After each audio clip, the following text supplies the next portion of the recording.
Rudo is an ugly, broke, and friendless boy who spends most of his time rummaging through trash in the rich part of town. One day, he notices a rich lady discard a trash bag with a perfectly good doll in it, and he wants it. So, he heads down to the trash collection site and sneaks into one of the garbage rooms to start looking for any valuables. However, he's a bit too sloppy with his approach, as he gets spotted by one of the guards. The people here take their trash very seriously, because the guard immediately runs in and draws his gun on Rudo. Only authorized personnel are allowed inside, and once he realizes Rudo is a trash raider, the guard sounds the alarm to call for reinforcements. Rudo doesn't plan on sticking around, so he jumps into the trash chute and climbs back up to escape. But the lockdown sequence has already been initiated, and just as he's about to get out, the front gate seals shut. The guards eventually catch up to Rudo, and as soon as they have a clear shot, they open fire without hesitation, just to keep him from looking through their trash. As the bullets head straight for him, Rudo moves so fast that he's able to dodge them point blank. The guards, unaware of his speed, genuinely intended to kill him. He slips through one of the open doors and runs into the loading area while the guards continue shooting. At one point, a bullet grazes his arm, but he still manages to scale the wall and escape the trash collection compound. The guard continues to chase him, but Rudo hides in the sewer system until the coast is clear. He doesn't understand why they're willing to go so far to stop him from going through trash when he isn't hurting anyone. Soon, word spreads and people all over the city hear about the recent trash raid.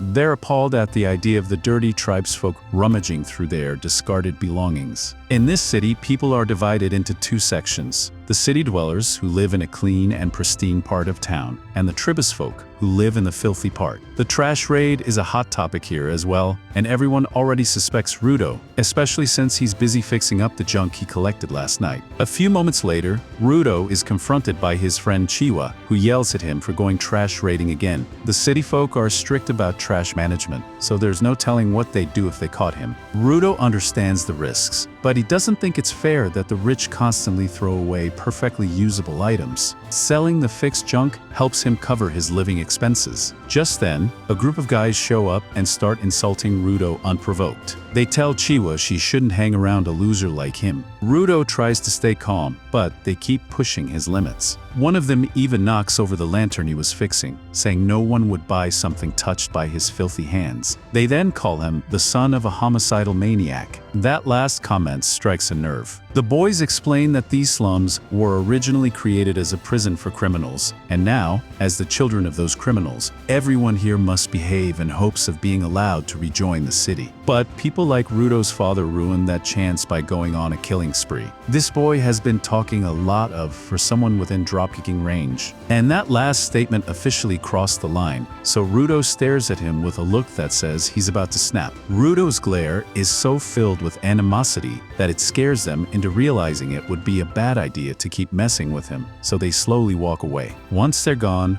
Rudo silently picks up the lantern they kicked over, being used to ridicule for no reason. To his surprise, Chiwa is still standing by his side. She tells him she believes he's a good person, and that's the nicest thing anyone has ever said to him, leaving him unsure how to react. Chiwa then notices the toy Rudo fixed and loves it. She's impressed. He found something so cute in the trash and restored it. The whole reason Rudo went after the doll was to give it to Chiwa as a present, so he's happy she likes it. Before he can explain it's a gift, Chiwa's mother shows up and tells her it's time to go home. Chiwa says goodbye to Rudo and leaves with her mother, leaving Rudo disappointed he missed his chance to confess. After that, Rudo heads home, but as soon as he steps inside, he finds Recto standing there with a wide smile.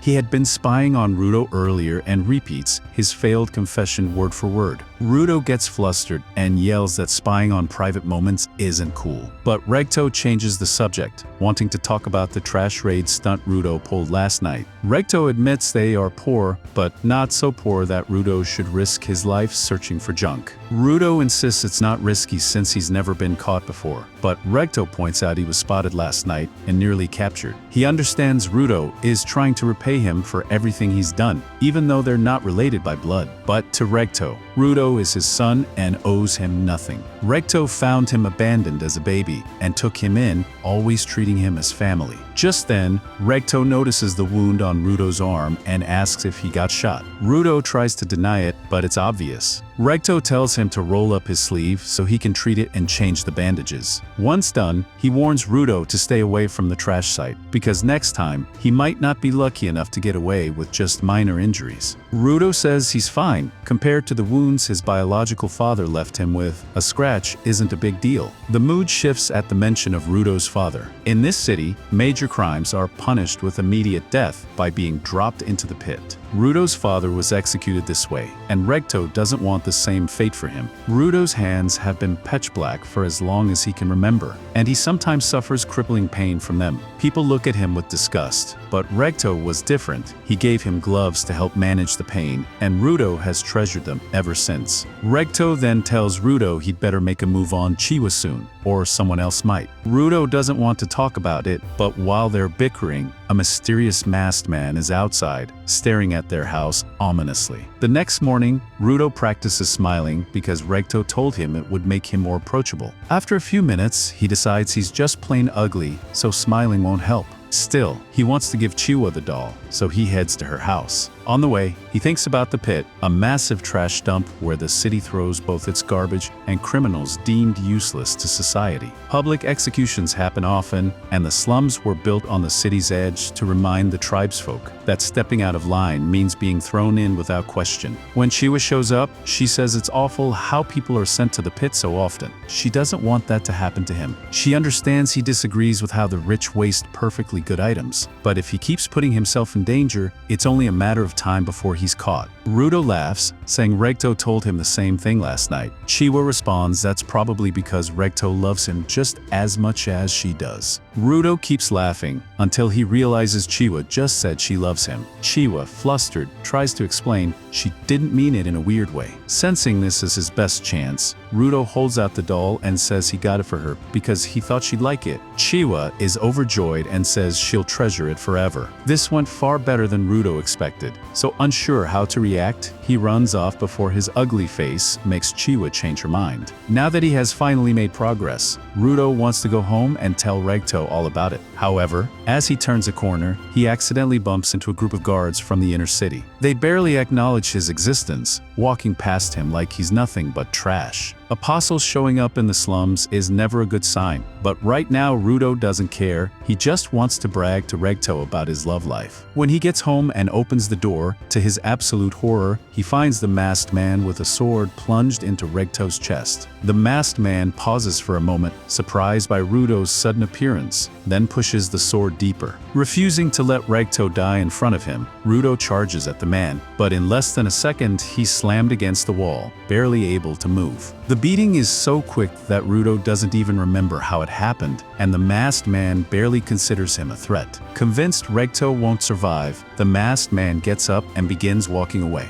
Rudo yells at him to stop, but when that fails, he tries to gather his strength to chase after him. Just then, he hears Recto's voice. Helping him takes priority over revenge, so Rudo rushes to his side. He tries to assure him that he'll get help, but there's little to be done when you've got a sword in your chest. Recto grabs his shirt and tells him to get out as fast as he can. Before Rudo can understand why, he's suddenly shot in the back with a taser and pinned to the ground by city guards. They accuse him of murdering Recto. No matter how much Rudo tries to explain his innocence, they refuse to listen. One of them even punches him until he loses consciousness. When Rudo wakes up, he's tied to the execution stand, dangling over the pit, while an apostle condemns him for a crime he didn't commit. The people of the slums already disliked him, so many cheer for his execution. Rudo wonders how things turned out this way. He did nothing wrong, yet dozens of people want him dead. He scans the crowd, searching for someone who believes in him, and spots Chiwa. He calls out to her,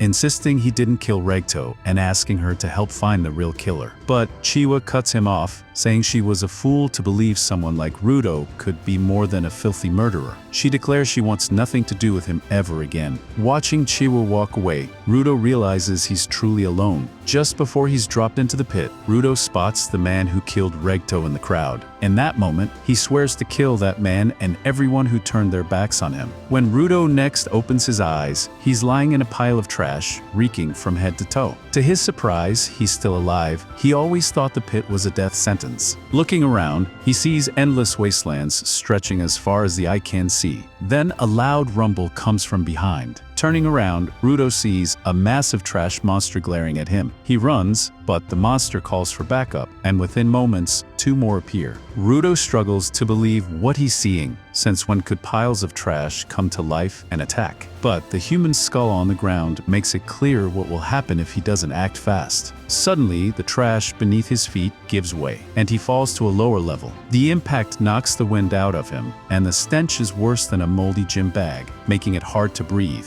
With nothing but trash in sight, there's nowhere safe to hide. Losing hope, Rudo thinks he's doomed no matter what. Then he remembers Recto's last words and refuses to die, before making them all pay. The people who looked down on him as trash, the cowards who watched as he was thrown into the pit, and above all, the man who killed Recto in cold blood. One of the trash monsters tries to sneak attack Rudo while he's mid-motion, but he's so filled with rage that he smashes the monster's head away with a metal pipe. Meanwhile, on a nearby trash pile, a man spots Rudo across the trash field and becomes curious about him. Rudo does his best to fight back, but the pipe barely damages the monster's trash bodies. He's swatted away and bounces across the ground multiple times. Eventually, he gets hold of a broken stop sign and hurls it at one of the monsters, managing to deal some real damage. Still, the toxic air makes it hard for him to keep fighting. The 2 trash monsters see him struggling to stand, so they charge at him together. Just before they reach him, Rudo grabs a sheet of metal and slices one of the monsters clean in half, causing a huge explosion of debris. He's relieved to have taken one down, but another, much larger trash monster spawns right in front of him. With no choice, Rudo runs for his life. The monster slams the ground, launching him through the air until he lands right in front of the man who had been watching him. Confused by the stranger's presence and still unable to breathe in the foul air, Rudo tries to gather himself. The man, without explanation, picks him up,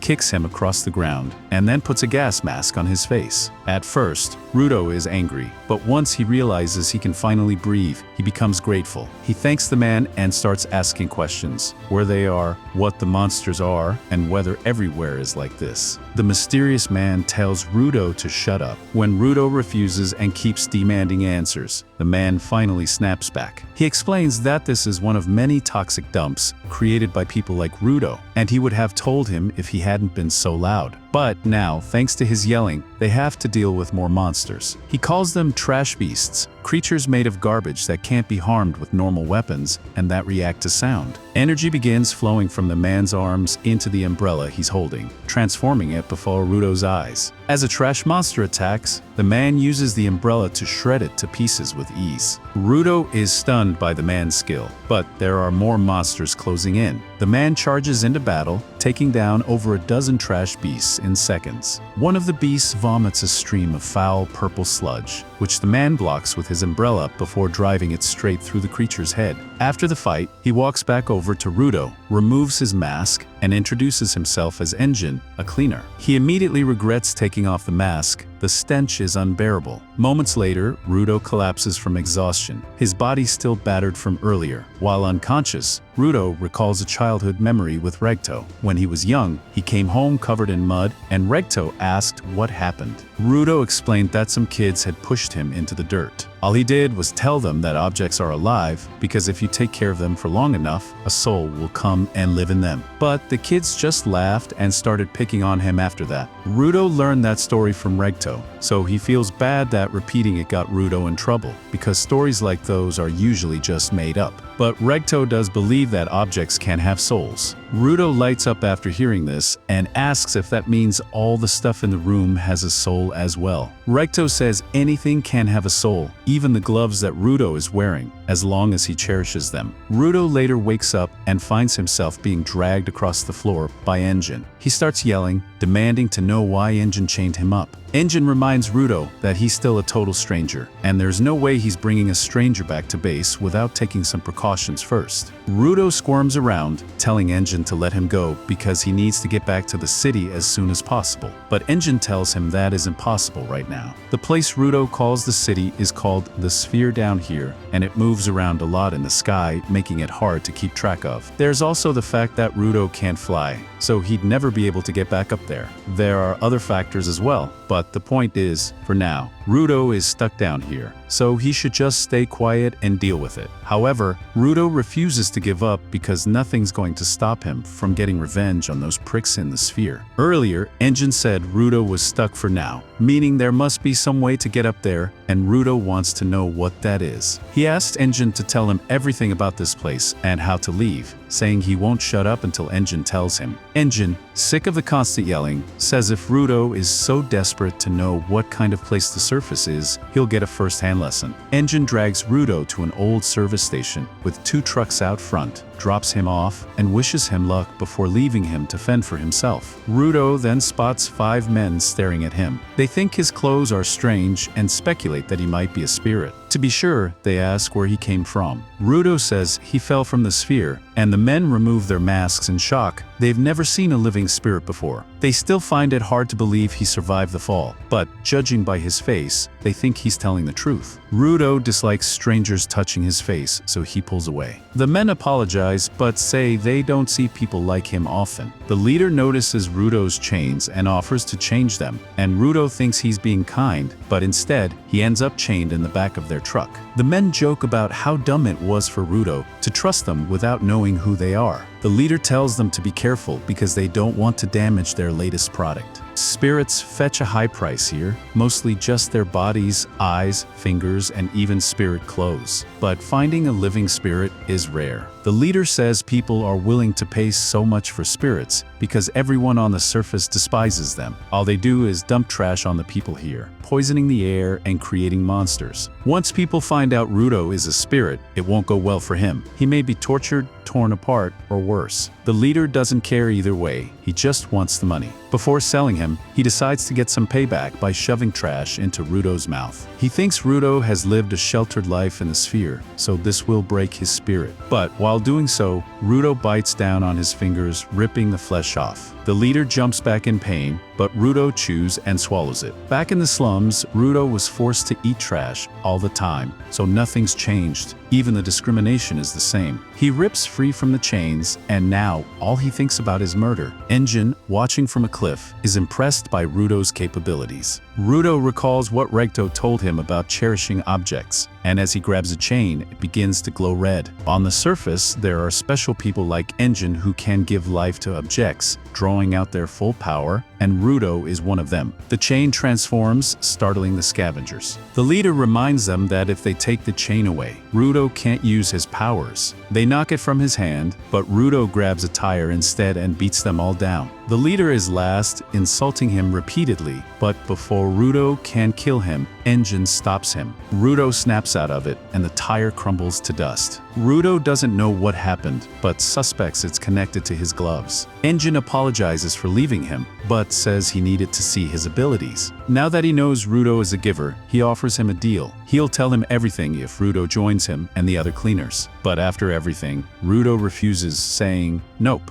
Anyway, Engine kidnaps Rudo. It was pretty easy considering how badly Rudo was hurt, so he took him to a doctor to patch him up. While there, Engine tells one of his teammates that he has found a talented kid to join their team. Rudo yells that he never agreed to join Engine's team, but Engine tells him he doesn't really have a choice. He's definitely going to die out there without help. The doctor starts yelling at Rudo too, telling him it was beyond stupid to head into no man's land on his own. With all that toxic air he inhaled, the doctor is surprised Rudo is even alive and says he should be grateful Engine saved him. Just looking at Rudo's face annoys the doctor, so he tells him to pay up and get out. After that, Engine pays the doctor and the two leave together. Rudo is genuinely grateful that Engine is helping him so much. but he's serious about not being able to join Engin's team. He has to get back to the sphere to get his revenge. He doesn't have time to sit around collecting trash or whatever it is Engin's team does. Engin tells Rudo he's free to go around asking for information on how to get back to the sphere. But there are two things he should know first. Everyone here hates spheroids just as much as the body sellers do. So if anyone finds out Rudo is one, he's done for. This isn't the kind of place where you can get information for free, so asking around won't do much good. Inside one of the trash cities, Engin buys Rudo some real food while they sit at a table. Rudo loves the burger and is a little surprised since he always imagined the pit being nothing but trash. However, now that he's seen it, it looks like a regular city, just with trash everywhere. Engin explains that trash often contains a mix of emotional power called anama. Sometimes anama gathers into a large mass, which gives rise to trash beasts like the ones Rudo fought. Trash beasts attack humans on sight, but tend to stick to dumping sites, so the city folk rarely deal with them, though there are occasional incidents. It's not easy to take out trash beasts. You have to destroy their cores, which can only be done using special equipment like Engin's umbrella or Rudo's gloves. Ordinary objects can become powerful weapons if anama inhabits them, but only a few people, called givers, can draw out their full potential, and Rudo is one of them. Engin says he's a cleaner who works for an organization of trash beast exterminators, and they need all the givers they can get. He wants Rudo to join him. Rudo asks if Engin will really tell him how to get back to the sphere if he works with him. But Engin admits he has no idea how to get there. He only lied earlier to get Rudo to listen. He says his boss is more up to date on current events and might know a way. Frustrated, Rudo realizes he now has to meet Engin's boss, just to maybe have a shot at returning to the sphere. A few moments later, Engin gets a call and has to take care of some business. Before leaving, he gives Rudo a bag of money and says he can do whatever he wants with it. Rudo is shocked by Engin's generosity and asks if it's really okay to take it, but Engin says it's fine, especially since it's the money he got from selling Rudo's spirit clothes. It's only now that Rudo realizes his clothes are missing, and he's furious that Engin sold them without his permission. But in Engin's defense, wearing spirit clothes around here would only draw unwanted attention, so he was actually doing Rudo a favor. He walks off before Rudo gets a chance to yell at him. While Rudo isn't paying attention, a cat jumps down from a signboard, snatches the money from the table, and runs away. Rudo isn't about to let himself get robbed by a cat, so he chases it into an alley. The cat is too fast for him to catch barehanded, so Rudo grabs a nearby stick to help. It works to pin the cat down, but he doesn't realize the stick belongs to someone, and that someone is not happy. The man accuses Rudo of robbing him. Rudo, confused, says he has no idea what he's talking about. The man, Zanka, tells him he's referring to the stick in Rudo's hand. Rudo can't imagine how an ordinary stick could be so important. Zanka snatches the stick back and explains it's no ordinary stick. It's a vital instrument, and stealing one has serious consequences. He activates it and warns Rudo that even if he is a prodigy, he has no right to touch another man's weapon. Rudo asks how Zanka knows about him, and Zanka explains he's one of the cleaners, and that Engin already told him about Rudo, asking Zanka to teach him a few things. While Engin has high hopes for Rudo, he still needs to learn basic lessons like not taking other people's belongings. Rudo insists he wasn't stealing. He just needed the stick to catch the cat that stole his money. But Zanka isn't interested in excuses. He insults Rudo by saying he must have had a terrible father to think stealing is okay. That crosses the line because insulting Regto enrages Rudo. Rudo recalls a lesson Regto taught him, that people can't come to an understanding when angry, and sometimes it's best to cool off and see things from the other person's perspective. He realizes that from Zanka's point of view, it must have looked like he was stealing the stick, and he can relate. He'd be furious if someone tried to take his gloves. So he apologizes. The apology works. Zanka deactivates his stick and says he's willing to let it go. He even apologizes for threatening Rudo, saying that as a teacher, he should have stayed calm. Rudo is surprised by how easily the situation was resolved. Zanka extends a hand to help him up and asks what his vital instrument is. Rudo says it's probably his gloves, though he can't activate them at will yet. Zanka begins explaining how vital instruments work, but Rudo is distracted by how different Zanka looks when smiling. He wonders if this is what Regto meant when he said, "You look better with a smile." Wanting to try it himself, Rudo attempts to smile, but it comes out worse than before. Zanka has no idea what he's looking at and thinks Rudo is mocking him. Rudo tries to explain that he's genuinely trying to smile, but his expression makes it hard to believe. On top of that, Zanka dislikes Rudo's attitude toward the cleaners' work, since they risk their lives daily to protect others. He assumes Rudo is doing this for some foolish reason. This enrages Rudo, who remembers Regto's final words about changing the world. He's furious that Zanka would call his goal stupid when it's meant to honor Regto's last wish. Zanka says he tried to keep an open mind, but he can't get along with Rudo, so he's done being nice. Rudo has also had enough, so he grabs something from the trash and prepares to fight. Zanka is shocked to see Rudo use something other than his gloves as a vital instrument, finally understanding what Engine meant when he called Rudo a prodigy. Still, he says raw talent means nothing without the skills to back it up. Just then, Rudo notices that Zanka isn't holding his stick anymore. When he looks up, he sees it flying straight toward him. He manages to dodge, but Zanka rushes in and starts applying heavy pressure. Rudo eventually finds an opening to counterattack, but only grazes Zanka's cheek. Zanka then slams Rudo into the ground and calls him a pathetic excuse for a giver until he notices something on his cheek. To his horror, after sniffing it, he realizes it's poop.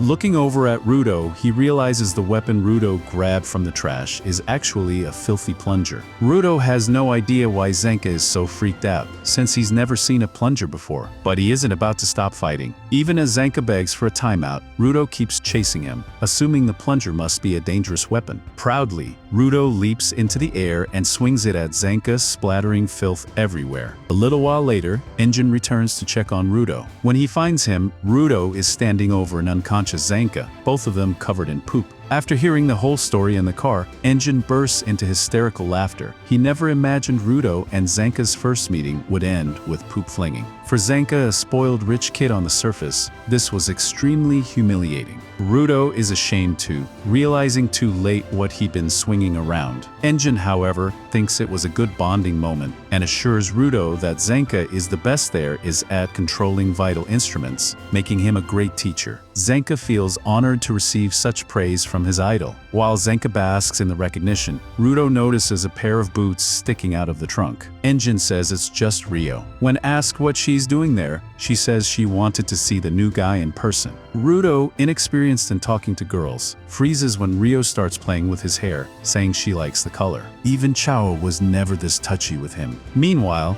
Engine announces they're heading straight to the cleaners' headquarters. Upon arrival, Rio says goodbye, and Engine takes Rudo to meet the receptionist, Semiyu. She already knows where Rudo came from and has an idea of his potential, but wants to see it for herself. Rudo doesn't understand, so Engine explains that Semiyu's glasses are her vital instrument, boosting her kinetic vision to read details about a person. When she activates them to examine Rudo, her view is suddenly blocked by a black haze when she tries to look deeper. Startled, she quickly composes herself. When Engine asks if something is wrong, she brushes it off, saying Rudo is in good physical shape, has a solid bond with his vital instrument, but lacks skill in using it. He'll need a lot of training to activate it on command. Still concerned by her earlier reaction, Engine presses her, but she changes the subject, pointing out there's poop on the back of Rudo's neck. Engine can't stop laughing, still amused by the earlier fight. Once Semiyu finishes her assessment, Engine says he'll take Rudo to meet the boss. On the way, he explains how the cleaners organization works, combatants, sentinels, and supporters, totaling around 100 members. Because of constant missions, it's rare for all of them to be in the building at once. He asks if Rudo is ready to meet some coworkers. Rudo questions the timing, but Engine insists it won't take long since most should be out. Unfortunately, nearly every cleaner is hanging out in the break room, so Engine decides introductions can wait. He leads Rudo to the boss's room, but warns him not to demand information outright. Information is valuable, and he'll need to offer to work for it. He also advises never to ask about the boss's vital instrument. The boss doesn't like discussing it, and no one else knows what it does anyway. They trust the boss completely, so they've never cared to find out. After hearing how much the boss is respected, Rudo wants to make a good first impression. So, he opens the door to introduce himself, but to his surprise, the office is empty. Just then, Semi walks up behind them and says she totally forgot to mention that the boss is out on some business,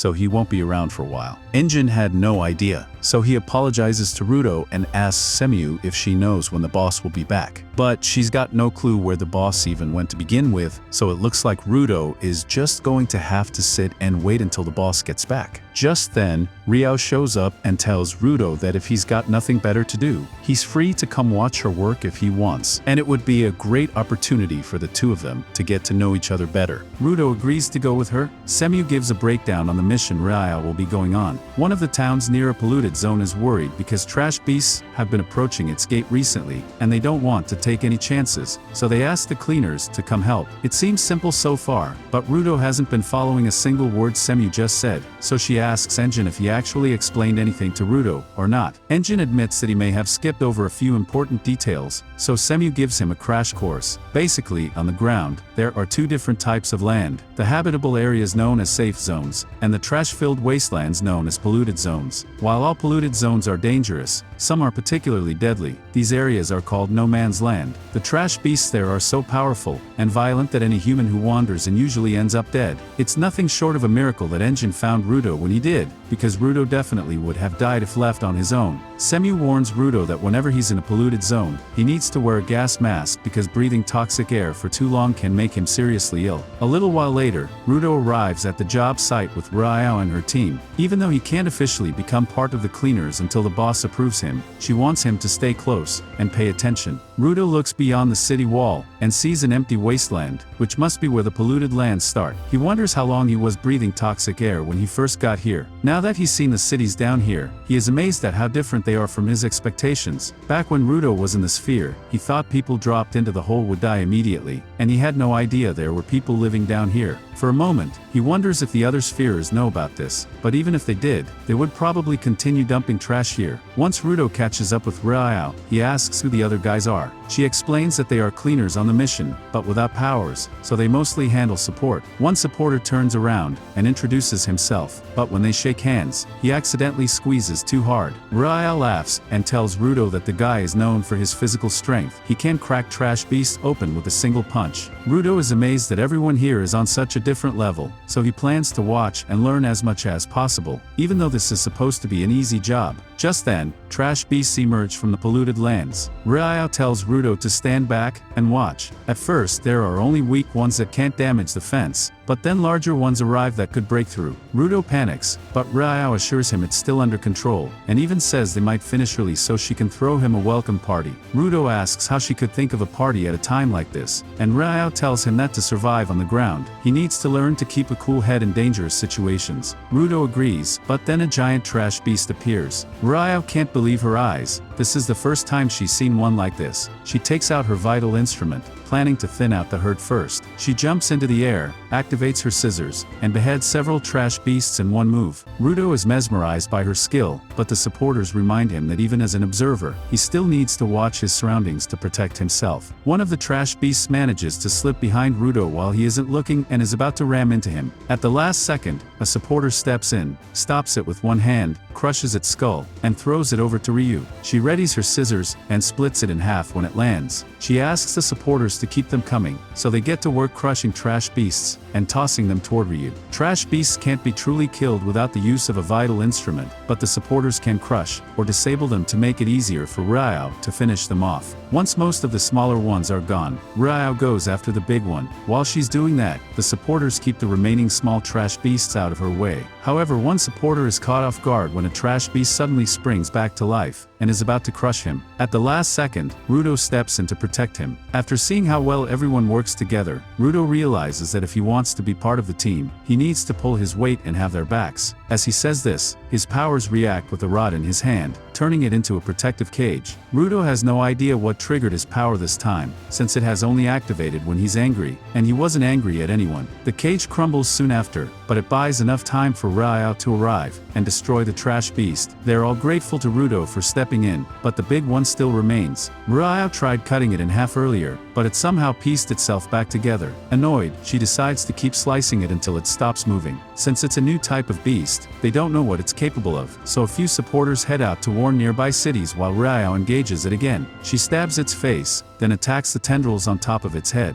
After cutting them all off, she spots a glowing area on the back of its head that seems important. The beast reacts violently, confirming her suspicion that it's the weak spot. She leaps into the air and slams her scissors into its head, piercing whatever was powering it and turning it to dust. When the supporters ask how she defeated it, Rudo explains that she pushed this thing out of its head, and it must have been its power source. She hopes she's wrong, though, because the object in her hand is a vital instrument. If trash beasts can fuse with vital instruments, they have a serious problem. Elsewhere, the man who tried to kidnap Rudo wakes up in a pile of trash, confused, since the last thing he remembers is getting beaten by a spirit kid. Just then, he notices a man sitting on a couch in front of him. The man tells him he wants to hear all about the spirit kid that beat him up.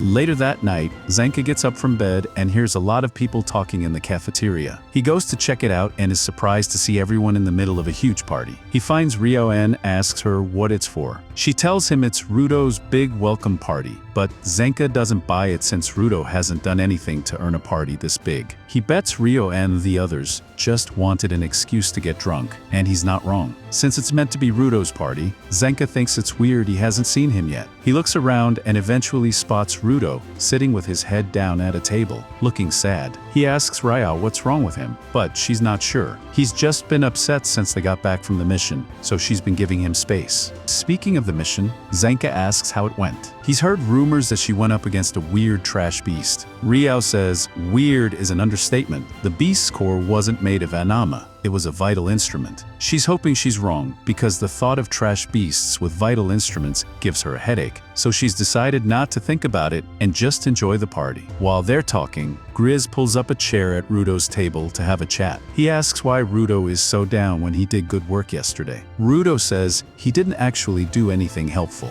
Grizz reminds him he saved Folo, the Gobble's kid, from getting trampled by the trash beast. But Rudo still feels like he didn't make much of a difference. Rudo and Grizz were the ones saving people, while he just rushed in without thinking and made things worse. It was the same back in the sphere. One insult and he'd fly off the rails in rage, and then Rudo would have to apologize for him. His job yesterday was to stay back and observe, but instead, he put himself in danger like a fool. Even so, Grizz thanks Rudo for saving Folo. Supporters are often looked down on as dead weight, and some cleaners treat them like they're worthless. But Rudo showed respect from the start. Folo, for example, wanted to become a cleaner and fight trash beasts. He started working on a treasured object, hoping to become a giver, but over time, realized that vital instrument or not, he still wanted to help people. So he became a supporter instead, because every job is important. Grizz then asks Rudo if he knows what he really wants aside from revenge. Rudo doesn't know how to answer. Grizz tells him it's fine if he can't answer right away. It's a big question,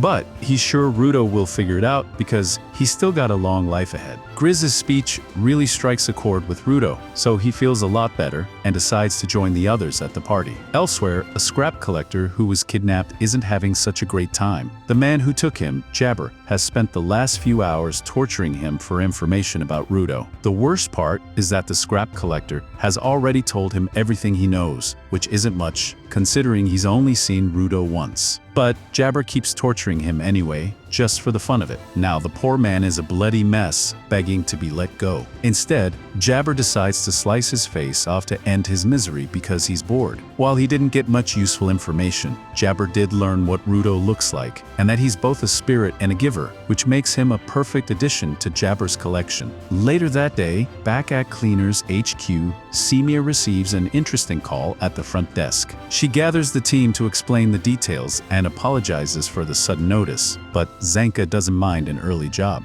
What he does mind is that she expects him to bring Rudo along. He points out that he's only meant to train Rudo once he becomes an official cleaner, and with the boss gone, that won't be anytime soon. Semia insists she can call in whoever she wants, and besides, Rudo is relevant to the mission. The job came from a merchant whose valuable merchandise, a living, breathing spirit, was snatched by a trash beast in a polluted zone. Everyone is shocked. Spirits like Rudo surviving the fall is rare enough, so the chances of two appearing so close together are almost impossible. That's why she figured Rudo would be interested. If he's lucky, the spirit might even know a way back to the sphere. Rudian tells Rudo there's no pressure, it's his choice. Rudo knows he still can't control his powers properly, so he might slow the team down, but this could be a good chance to learn. He decides to go. Zanka still isn't thrilled, so Simia tells him she was originally going to send Engine, but he recommended Zanka for the job instead. Hearing that his idol picked him gets Zanka fired up, so he agrees, and the others follow his lead. While walking,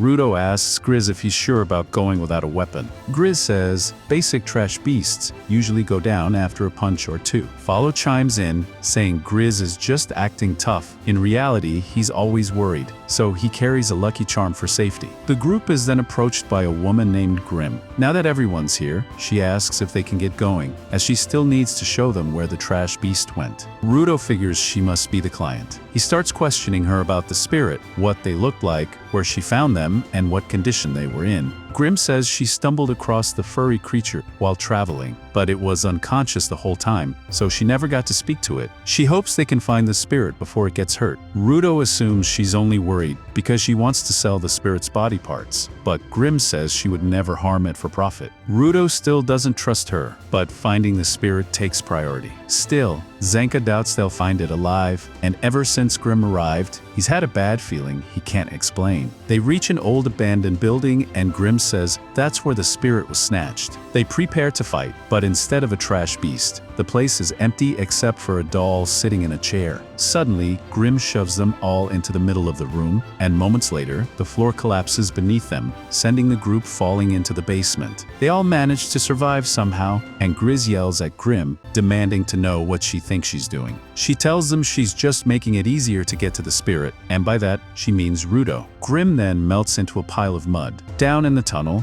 two shady figures emerge from the darkness holding purple lanterns. Zanka had his suspicions before coming here, and now he wishes he had trusted his gut. It's clear they've fallen into a raider trap. Rudo asks what he means by raiders, so Grizz explains they're basically bandits, but lately their activities have grown extreme, even experimenting on people. Normally they wouldn't be a big deal, but most of them are givers, making them a significant threat. There's no time to waste, so Grizz tells the other three supporters to look for an exit while he and follow protect Rudo. He warns everyone there may be more raiders nearby and asks Zanka to handle the two in front of them. Zanka says he's got it covered, so they should move. After a moment's hesitation, Rudo follows Grizz and follow to find a way out. Rudo says he could have stayed to fight alongside Zanka, but Grizz explains that raiders aren't just ordinary goons. It would be far too risky with Rudo there, making him feel like a burden again. Meanwhile, Zanka asks the raiders how they found Rudo so quickly. He figured it was only a matter of time before word got out about Rudo, and people came after him, but it's only been 2 days. He assumes they're after the money they'd get from selling him. Grim tells him she'd never sell Rudo, not when she could get valuable information by studying his brain. Zanka doesn't care why she wants Rudo, but he hates that she wasted his time with a fake request. Grim tells him he can take his frustration out on her puppet. Within seconds, Zanka is surrounded by mud figures, but he's not worried. They should be easy to destroy. He starts smashing them, but Grim has a trick up her sleeve. Before he realizes it, KZO emerges from one puppet and punches Zanka in the face. Grim's mud puppets may be weak, but with KZO hidden among them, Zanka never knows where the next hit will come from. To make matters worse, mud splatters everywhere each time he destroys a puppet, making it hard to move. Grim says she's enjoyed their fight, but needs to finish him before going after Rudo, since his abilities are troublesome. Zanka cuts her off, saying he's tired of her talking. He admits she had the upper hand at first, but watching her fight has revealed her tactics. She uses her shovel to control the mud. At first, he worried KZO might also have a special weapon, but it turns out all he can do is punch and kick. And the only reason he moves so well in the mud is because he's wearing snowshoes to distribute his weight. Finding this amusing, Zanka decides to end it. Grim, now frustrated, sends all her puppets at once. Before they can reach him, Zanka jams his stick into the ground and uses it like a tuning fork to sense vibrations, detecting even the smallest anomalies. It only takes seconds to locate the puppet with KZO inside. He charges, smashes KZO in the face, then strikes Grim, knocking them both out instantly. With Grim unconscious, her mud puppets disintegrate. Zanka is almost disappointed by how easy it was, until he hears Jabber's voice right behind him and instantly knows he's in deep trouble. Meanwhile, Rudo and the supporters make it to the exit door. Grizz opens it and finds a staircase, instructing the rest of the supporters to go up and call for backup, while he stays behind to check on Zanka. Just then, someone rushes toward them, and they assume it must be Zanka, thinking he's already dealt with the raiders. However, it turns out to be the enemy boss. The raider gives Rudo a careful look, confirming he's their target. He leaps onto the exit door and smashes the wall, blocking their escape, recognizing Rudo as the spirit giver. Grizz Rubian warns him that Rudo is now part of the cleaners, and that messing with him will make him the enemy of all of them. The boss ignores the warning, saying he was only late because of his poor sense of direction. He claims he never meant to give them this much time, and begins walking toward them. While Grizz tries to ask about Zanka's whereabouts, the raider brushes him off and tells Rudo that someone wants to chat with him. The raider rips off Rudo's mask, telling him there are no trash beasts here. When Rudo asks about Zanka, the boss says he went easy on him and only knocked him out, though the poison might be giving him a bad time. The raider then uses his vital instrument to transform the rings on his fingers into sharp claws, warning Rudo to come quietly. Both supporters jump on him to try to hold him down, but they fail and are slammed to the ground. As the boss raises his claws again, Grizz steps in front of Rudo, vowing to protect his team at all costs. The boss lowers his claws and mocks what he's heard about the so-called weak supporters the cleaners have, saying they are useless and cannot protect anything. Rudo tells Grizz to fall back since he cannot fight the raider unarmed, insisting he can handle him himself. The boss smirks and asks Rudo to promise he won't get mad, before revealing that he's already murdered Grizz with an unseen attack. The raider stabs his claws through Grizz, declaring that weaklings like him are worthless. Grizz's lucky charm falls as he dies, and Rudo quickly catches it. A memory flashes in Rudo's mind back to when Recto came home and found him banging his head against the wall, blood running down his face. After laying the boy down, Recto asks why he did it. Rudo replies that Recto taught him never to hurt others, so instead, he hurt himself. Seeing this gives Recto a headache, but he sits down and gently asks what made him do it. Rudo says the pain in his hands had started to fade. He was avoiding people, and he doesn't really know why, only that he carries a burning hate inside. Even if someone asks him to explain, he can't put it into words. Hearing that, Recto understands Rudo feels abandoned by his parents and now believes he is worthless, a burden too heavy for a child to bear. Rudo then asks what worthless really means. Instead of answering, Recto patches him up and takes him outside, saying one reason for his sadness is that he has nothing fun to do. He encourages him to discover the world until he finds something he truly enjoys. Recto hypes him up, saying there will come a day when his empty room is filled with things he loves, but makes him promise to give advance warning if he ever wants to bring a girl home. After that, they head to the backwater village's library to read books. Later, Recto tries teaching Rudo how to play soccer, but the innocent boy feels bad for the ball and starts patting it instead. Next, they try cooking, and Rudo shows surprising skill at cutting vegetables, so much so that he even cuts straight through the board. Though it's an epic fail, Recto is glad the boy at least showed some energy. They still have plenty of time to discover what he truly enjoys. Just then, Rudo sees a villager throwing away trash and asks Recto what he is doing. Fascinated by the discarded items, Rudo barges through the door and dives into the dumpster. By the time Recto catches up, he finds the boy bawling his eyes out while clutching an object tightly. Confused, Recto wonders what kind of emotion he is even witnessing. Through his tears, Rudo cries that it's horrible for an object with a long life ahead to be thrown away, simply because it's slightly broken. He yells nonstop that he wants to fix it. At that moment, Recto realizes Rudo is not just projecting his own feelings onto the object. He genuinely sees worth in things others already consider worthless. Back in the present, Rudo awakens the power inside Grizz's lucky charm. Still clinging to life, Grizz finally understands why he could never activate it himself. No one had ever truly grasped its nature until now. Rudo's ability doesn't simply turn random objects into vital instruments. Instead, it brings out their true hidden worth. Rudo transforms the lucky charm into a defensive weapon with a large eye. Instead of panicking, the enemy boss drools over it, intrigued. He grows curious and asks Rudo if this is his vital instrument, eager to learn everything about it. Meanwhile, the other supporter carries Grizz to safety, doing his best to provide first aid.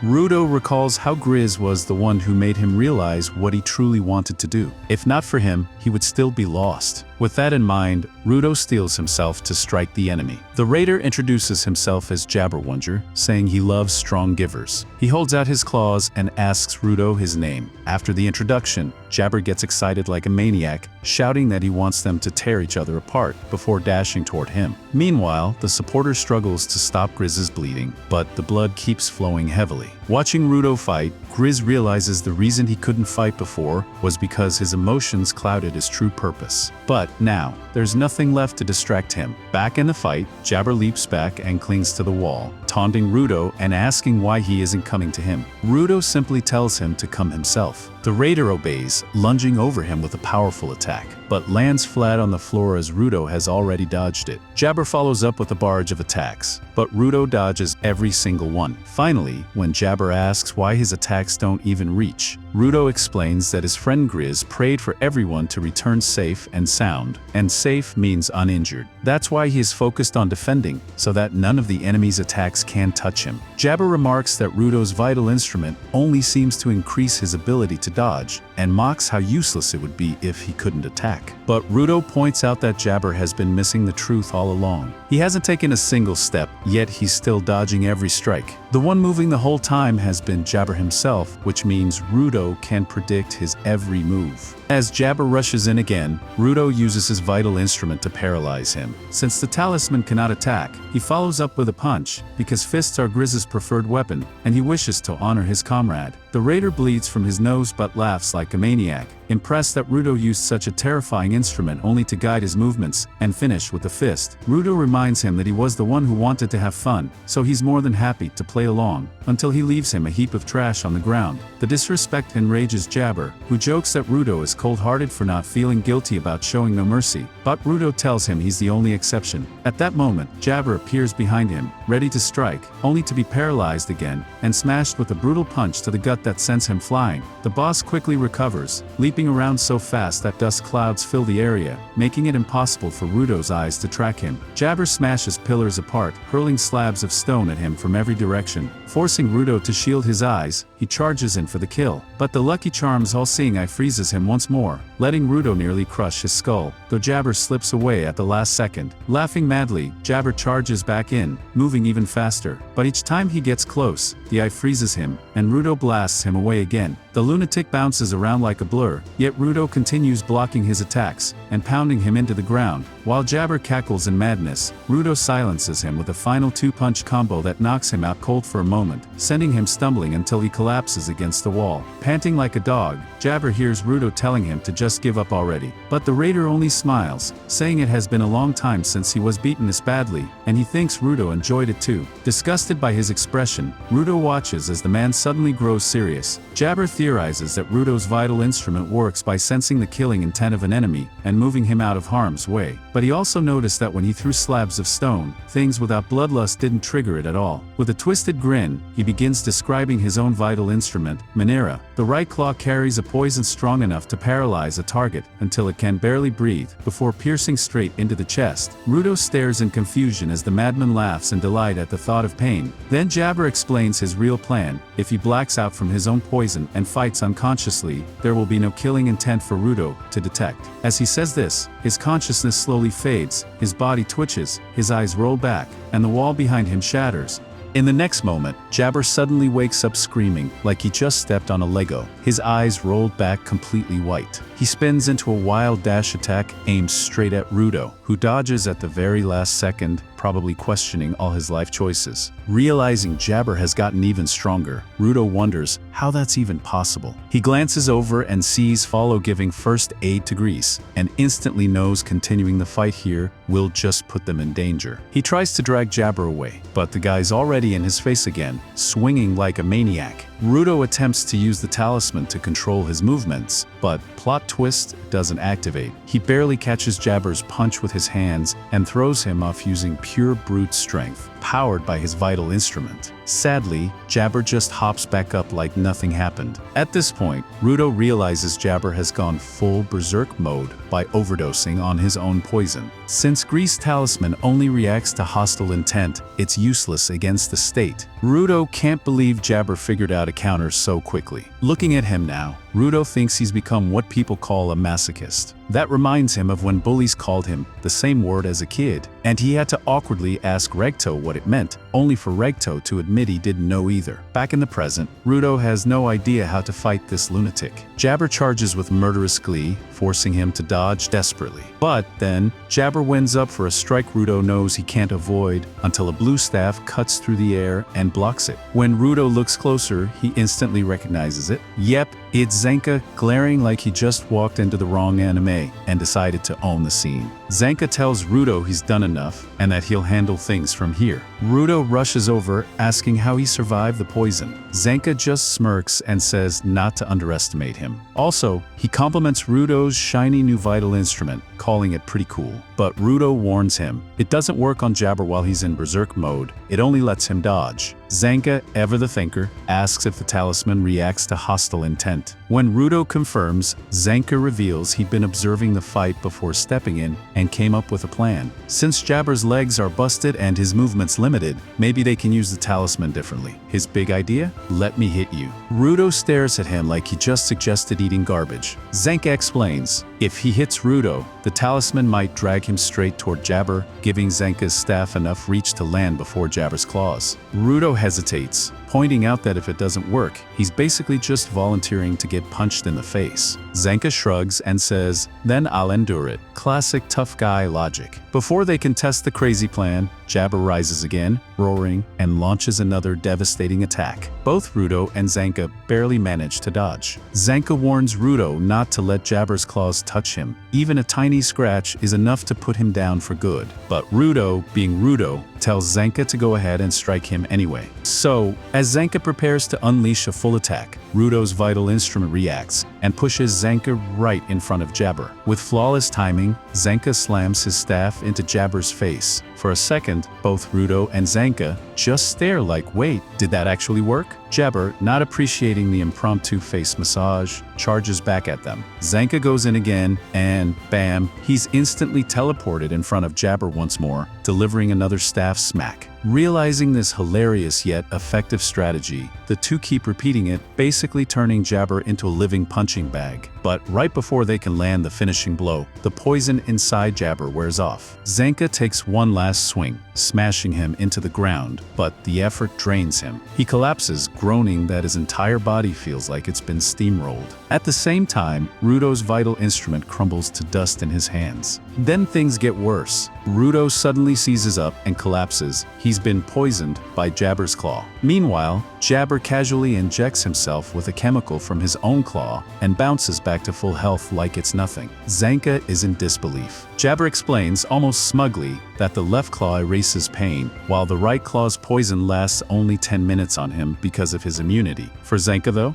a nice, long 30 minutes. Just to rub it in, Jabber stabs Zanka again, refreshing the dose. With Rudo twitching helplessly, Jabber picks him up and walks off like he just won a shopping prize. When Jabber resurfaces, he's confused. The hole was supposed to lead into a building, not outside. Before he can make sense of it, Engine, not Engine, whacks him in the stomach with an umbrella, forcing him to drop Rudo. The cleaners gather around, telling Jabber he's messed up big time. Engine notes that the hole was so deep, even their choker comms couldn't send a signal that far down, clearly Jabber's trap. If Tom hadn't found a phone in the nearby town, they never would have known. Hearing this, Tom grows emotional, fearing Grease and the others underground might be dead. Engine reassures her, telling her not to underestimate them, then orders her to lead a rescue team. Rio checks on Rudo, saying he looks fine, only for Regto, not Kane, to argue that he looks like death warmed over. Semu, not Delman, explodes with rage at Jabber, vowing revenge. Engine backs him up,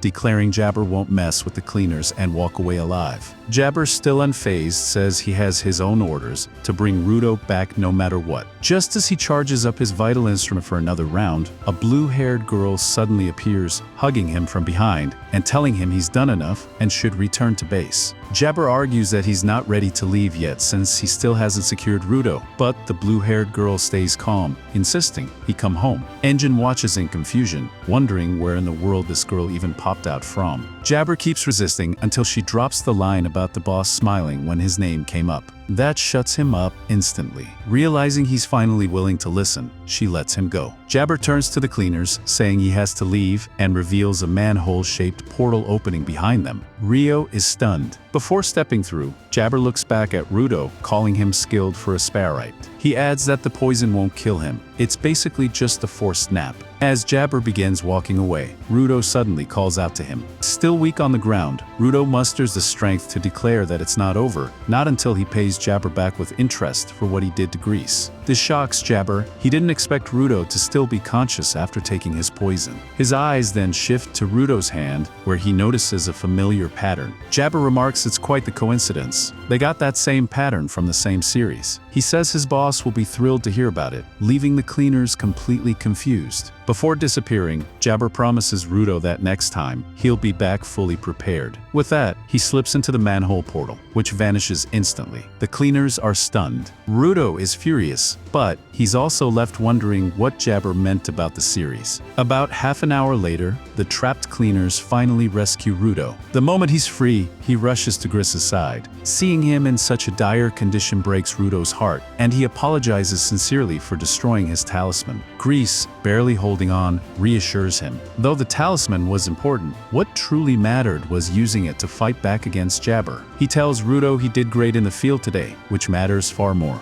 Later, back at headquarters, Rudo sits off to the side, clearly pissed. Engine joins him, asking why he looks so down, then praises him for finally learning to use his vital instrument. Instead of cheering up, Rudo vents, frustrated that he couldn't protect Grease, first in the sphere, and now again, here. Every time he thinks he's moving forward, he feels like he fails all over again. He wonders if he's destined to be a failure forever. Engine gently reminds him that Green knew what he was signing up for as a cleaner. He risks his life without hesitation, not because Rudo is just a spare, but because he saw him as a kindred spirit, someone who values both people and objects the same way. Engine encourages him to pay his respects to Grease. Rudo walks in, bracing himself to see Gris's corpse, but freezes in shock when he finds Grease still alive. Engine and Tom pat Rudo on the head, realizing his sulking earlier was because he thought Grease had died. But Grease grins and says they shouldn't count him out yet, he's still alive and kicking. Rudo can't wrap his head around it. He saw Grease take a claw straight through the chest, something fatal for any normal human. Grease explains that he survived thanks to the cleaners' medical team. He introduces the girl who saved him, Aisha, the only healer among the cleaners. All eyes turn to her, but she nervously downplays her role, saying she's usually not useful and just got lucky this time. Rudo is stunned at her humility,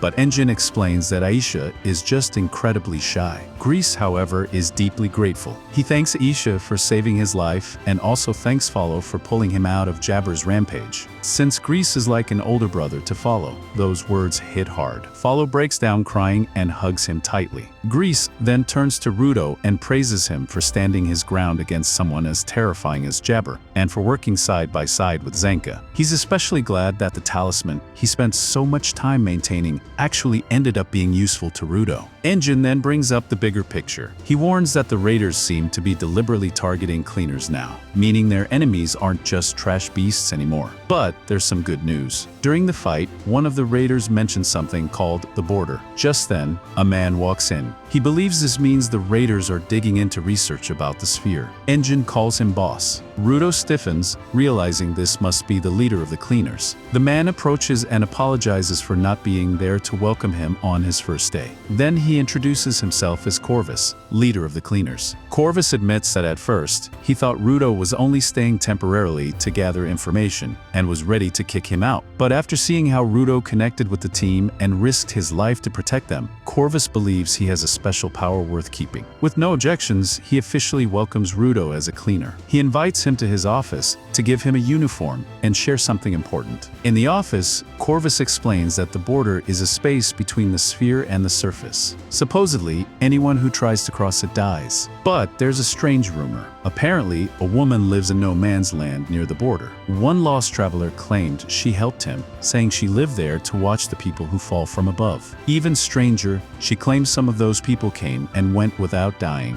This makes Corvus believe it might be possible for people to cross cross the border alive. Rudo realizes that if he can find one of the people this woman saw, he might learn how to reach the sphere, and maybe even discover how he himself survived falling. Corvus asks if Rudo plans to stay or go. With fiery determination, Rudo declares he's going. Just then, Engine barges in and teases that Rudo looks pretty cool in his new cleaner uniform. Later, Rudo sets off toward no man's land in search of the mysterious woman, but Follow desperately tries to stop him. Rudo drags Follow across the floor with ease, leaving Follow completely stunned at his absurd strength. With his eyes glowing white, Rudo declares that finding the woman is the only way to learn how to return to the sphere. But the moment Engine calls out, Rudo freezes. Engine warns him that he can't just rush into such a dangerous place without preparation. Sure, Rudo can finally use his powers, but he hasn't figured out their limits or weaknesses. Charging in blind is basically suicide. That's why Engine says he's going with him. Not only can he keep Rudo alive, but he can also study any raiders they encounter. Rudo then asked how raiders even become givers in the first place. Engine explains that not everyone has a good heart. Some people look kind but treat objects like trash, while others seem cruel but actually care for things. In other words, morality has nothing to do with becoming a giver. Rudo realizes he was wrong to assume bad people couldn't look after objects, but even so, his hatred for raiders still burns strong. As the tension finally dies down, Engine tells Rudo to rest for the night. The past few days have been pure chaos, and he needs a break. Rudo heads to his room, lies on his bed, and stares at the ceiling. Relaxing? Yeah, not his thing. He's not used to sleeping much and secretly just wants to go pick through trash. That's when Rio bursts in, announcing that since Rudo's now an official cleaner, she's giving him a tour of headquarters. Along the way, she asks about food in the sphere. Rudo shrugs, bread, soup, the basics. Then she asks if he ever had sweets. The very mention makes Rudo flinch. Sweets in the sphere were so rare, only the rich got them. Rio laughs and shows him the cleaner's massive candy stash. Rudo nearly faints in shock. Engine warns him not to overdo it, saying sweets down here are basically more addictive than drugs. But the moment Rudo takes a bite, his taste buds ascend into another dimension. He shovels handful after handful into his mouth like a starving raccoon at a buffet. Engine warns he'll get fat, but Rudo's too busy achieving dessert nirvana to care. Then Deer walks up, glaring at him. Rudo panics, thinking Deer's mad about the candy hoarding, so he politely offers one. Deer snatches it and eats it without a word. The tension spikes. This could turn ugly until Bro drags Deer away before fists or more sweets start flying. Meanwhile, Zanka spots what looks like a fat stranger waddling out of a room. Alarmed, he almost calls for backup until he realizes it's just Rudo bloated from inhaling sweets. Later, Rudo's back to normal and out training, but his powers won't activate. Engine teases him, saying maybe he ate so many sweets, he forgot how to use them. Rudo insists he remembers the feeling, but still, nothing. That's when Zanka suggests maybe Rudo needs garbage around to get going, since he loves fixing discarded items. To test it, he dumps trash in front of Rudo. Rudo digs through it, grabs a random piece, and suddenly, bam! His power works, transforming it into a vital instrument. Engine praises Zanka for the clever idea, calling him a good trainer. Zanka blushes but quickly pretends to be cool again. Rudo tries pushing further, creating multiple weapons at once, and succeeds. But then he collapses with a nosebleed, his body straining under the pressure. Engine suspects it's partly due to the insanely high quality of Rudo's gloves. Curious, Rudo asks what he means. Engine explains that the longer an object is cared for, the stronger it becomes. This is called improving its quality. But in battle, quality alone isn't enough. The user's mindset and experience matter just as much. Zanka adds that since Rudo has cared for his gloves since childhood, their quality must already be incredible. Still, he wonders if that's the only reason, or if it's tied to the mysterious series Jabber mentioned. As blood drips from his nose, Rudo reflects. Why did the vital instrument he made from Grease Talisman fall apart, while the new weapons remain stable? He suspects a time limit, but Rio suggests maybe the talisman vanished because it fulfilled its purpose. Zanka agrees, pointing out it only fell apart after the battle ended. Engine builds on the idea. Perhaps Rudo's true power is to draw out the full potential of discarded things, let them serve their purpose, and then allow them to rest. Rudo didn't destroy Grease Talisman. He honored it, letting it shine one last time before fading naturally. Hearing this, Rudo finally realizes his power isn't about breaking objects, it's about unlocking their maximum potential. Still, Riao can't shake Jabber's words about Rudo's gloves being part of something called the series. Could there be more like them out there? She suddenly gets an idea and asks Rudo if his gloves have a special name. Rudo looks confused at the question, so Riao explains, when you truly love something, you usually give it a name to make it special. Rudo admits he never thought about naming them. Engine, always ready to stir things up, suggests he do it right now, like some kind of naming ceremony for gloves. Meanwhile, elsewhere, Jabber and his colleague return to base to give their report. There, they find their boss sitting alone at the edge of the room. The boss reveals something shocking. Rudo's gloves are part of what's known as the Watchman series.